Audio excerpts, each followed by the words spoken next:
Hey, Brian from Garage Mahal. Today I have a small box fan, and as you can kind of tell from the size of the box, it is smaller than a typical box fan, but this is great to put on your desk or in a small area that you need some better circulation. So let's open this up.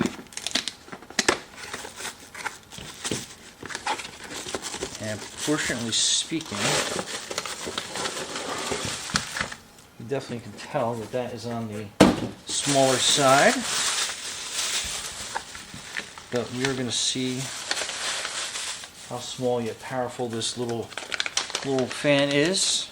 So these are your directions. I mean, pretty basic stuff. Put that, we'll file that, and to give you kind of an idea cord wise. Let's get this untied. Okay, put my Leatherman away. Let's plug this in.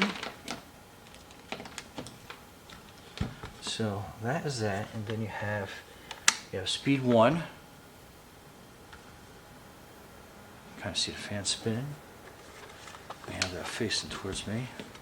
Oh yeah, I mean that's pretty good. Let me put on 2. All right. So if I put this across the desk,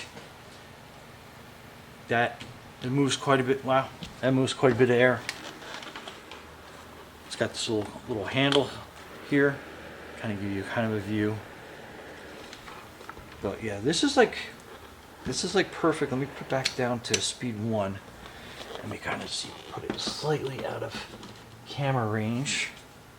So that's a pretty decent distance away from me on speed 1. I can feel it. You know what? I have an air conditioner on this section of the studio, and I can actually feel the cool air blowing towards me at speed 1. So that is great.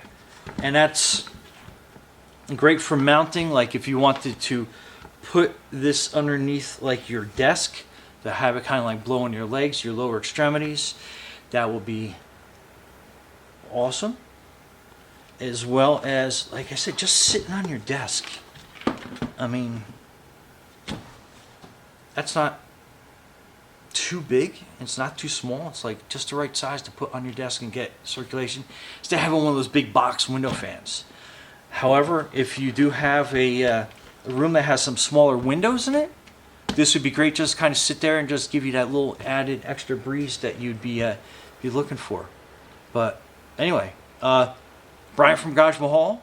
I'm a fan of this fan. Be safe out there.